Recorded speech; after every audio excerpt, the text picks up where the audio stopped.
Créée en 1919 par le traité de Versailles, la SDN ou Société des Nations est l'ancêtre de l'ONU. Sa principale fonction est d'être le garant de la paix mondiale, pour éviter que ne recommence une tragédie à l'image du conflit de 14-18.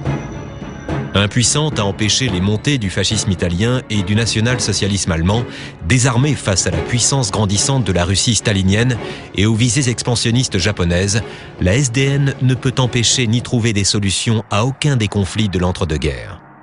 Le problème de la Société des Nations, c'était que c'était une idée américaine, mais que les Américains ont refusé de joindre. Le Sénat a refusé l'adhésion américaine à la Ligue. Finalement, les Américains y ont adhéré, mais uniquement en 1933, après l'avènement au pouvoir d'Hitler, et alors que Roosevelt était à ce moment-là président. C'était à ce moment-là trop tard, parce que en 1931, lorsque les Japonais ont envahi la Mandchourie, la Ligue a été incapable de prendre une action de sanction à l'égard du Japon. Et bien sûr, la grosse défaillance en 1935, lorsque Mussolini a envahi l'Abyssinie, aujourd'hui l'Éthiopie. Et une fois de plus, la Ligue a été paralysée. 1936, lorsque Hitler a enfreint les règlements de Versailles, dans la réoccupation du Rhin.